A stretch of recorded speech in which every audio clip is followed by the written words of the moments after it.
sobre seitas e depois a gente vai para a nova era. Assuntos fortes, pesados. Então, dúvidas, vão perguntando. Hoje a gente não vai viajar muito fora da matéria, porque a matéria ela é longa, ela é extensa e ela é muito forte. Então, se a gente começar a desviar, a gente acaba perdendo o foco, certo? Vamos começar falando sobre pentecostalismo. Alguém tem ideia do que é pentecostalismo? Pentecostal? Tá no caminho. O movimento inicial coincidiu com o dia de Pentecostes, por isso esse nome. Tem uma passagem da Bíblia que fala que tinha uma multidão reunida e onde um vento, tem até uma escufrania que fala que um vento impetuoso ele soprou entre as pessoas que estavam ali reunidas e o Espírito Santo bateu entre elas. Daí formou a Pentecostes, seria mais ou menos. Fabinho, é verdade o que ele falou aí? Está dormindo ainda. Tiago, fala para ele que está em Atos dos Apóstolos, capítulo 2. Em Atos dos Apóstolos, capítulo 2. O que você acabou de falar. Que esse vento impetuoso, isso que veio do céu, é o derramamento do Espírito. Logo, pentecostalismo, o que é? É um movimento ou um grupo religioso que acredita no Espírito Santo. Então daí começa, um grupo seleto pentecostalista que saiu do protestantismo, né?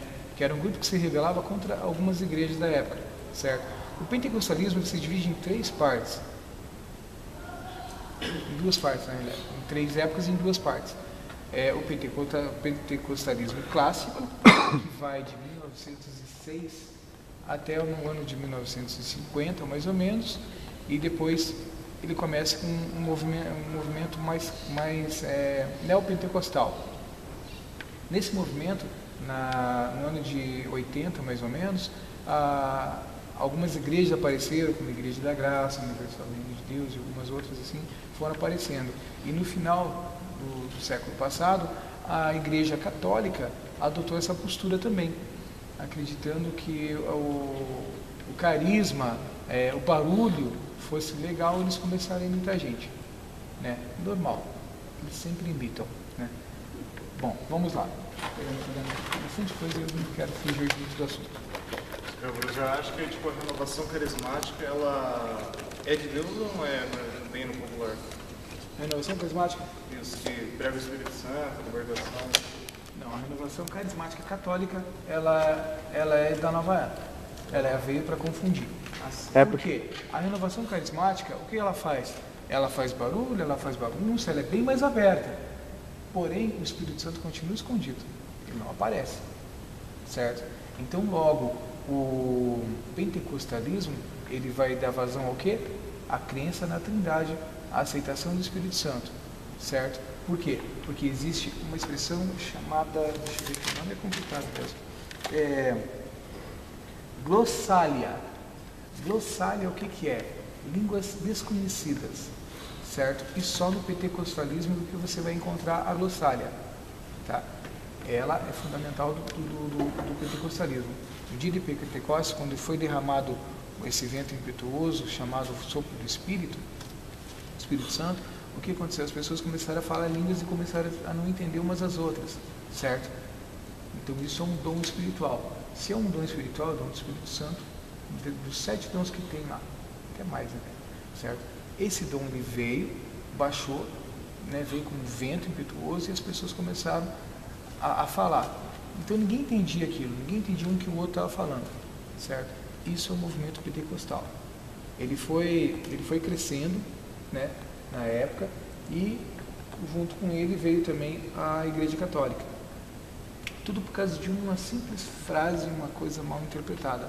Quando Jesus chegou para João e disse para Pedro, tu és Cefas, sobre esta rocha edificaria a minha igreja.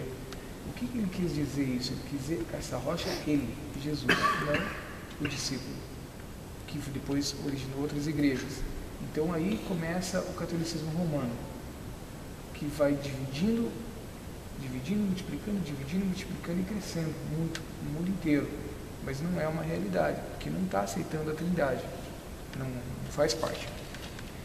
Então a igreja pentecostal, ela acredita o quê? Na crença do poder do Espírito Santo. Ela acredita no Espírito Santo, a igreja pentecostal. As outras não.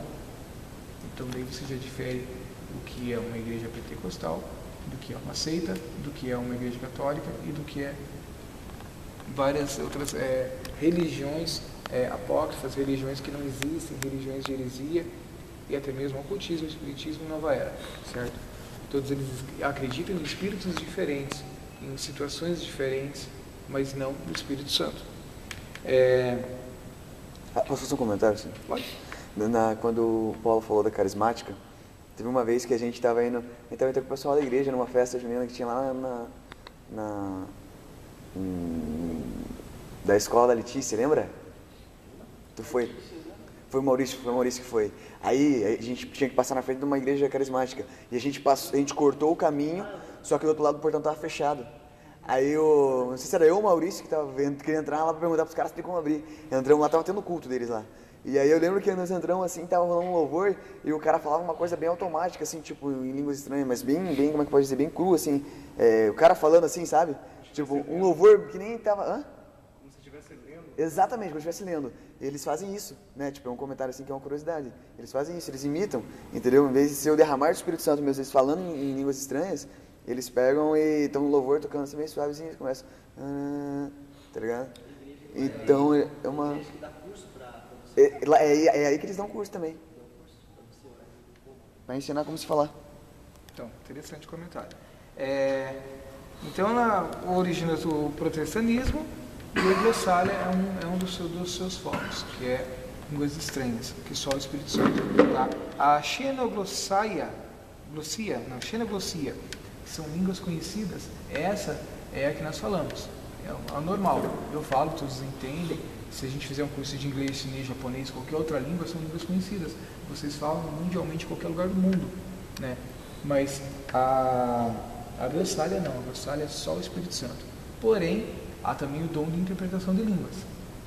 Tipo assim, é raríssimo esse dom. É raro, não são todas as pessoas que são agraciadas com esse dom. Ora em línguas e uma outra pessoa consegue interpretar tudo que ele está lendo, tudo que ele está falando. É um dom também do Espírito Santo. Quase não é comentado, mas existe. É um dom de interpretação de línguas. É bem incomum, não é comum. Tem pessoas que falam e interpretam também, né? Tem pessoas que, além de falar assim, as outras pessoas que estão escutando, Deus dá o dom para interpretar. Mas de 100 igrejas, 10 igrejas assim, no máximo você encontra uma pessoa que interpreta. Eu acho que até menos, bem raro. As primeiras igrejas que surgiram em meados do século passado foi a Assembleia de Deus e a Congregação Cristã do Brasil. Elas é que iniciaram o movimento cristão, certo? Aqui no Brasil. A gente vai falar mais de Brasil, não tanto de mundo. Elas iniciaram com seus cultos, com um avivamento espiritual, mas uma coisa mais seleta, uma coisa mais assim centrada, certo? Já no neopentecostalismo, as coisas são diferentes, que vem a Igreja da Graça, a Igreja Universal do Reino de Deus, elas usam muito a mídia, a televisão, elas usam panfletagem, é uma maneira diferente de abordar pessoas. Ela cresceu muito a igreja, então ela usa a própria mídia para poder se expandir cada vez mais. Por isso que são as igrejas que mais parecem grandes. Algumas até realmente são grandes, como a Igreja Universal já foi grande, mas depois de muitas situações que aconteceram na igreja, ela caiu muito. Nas situações de dirigentes que erraram. Normal, são humanos erram. A segunda fase do pentecostalismo, ela começou na década de 50, mais ou menos, são as Cruzadas Nacionais de Evangelismo. Essas cruzadas, elas deram origem à Igreja do Evangelho Quadrangular, à Igreja Pentecostal Unida do Brasil, Brasil para Cristo, Deus é Amor e a Casa da Bênção. Isso por volta dos anos 50 para cá, que nem a Igreja Quadrangular ela veio para cá em 51, mas oficialmente ela iniciou em 53, em São Paulo. Tá? A terceira fase, nos anos 70, que é o neopentecostalismo, como eu estava falando, aí a Igreja Universal do Reino de Deus, Igreja Universal do Reino de Deus, do Edir Macedo, a Igreja da Graça, do R.R. Soares, aí vem a Congregação Cristã do Brasil, a Assembleia, Deus é Amor e tal. A Quadrangular, Brasil para Cristo, Deus é Amor e Casa da Bênção, então iniciaram a partir de 50. A terceira fase, universal, Igreja Internacional da Graça, Renascer, Quadrangular. Curiosidades, a Quadrangular ela nasceu na realidade em 1923.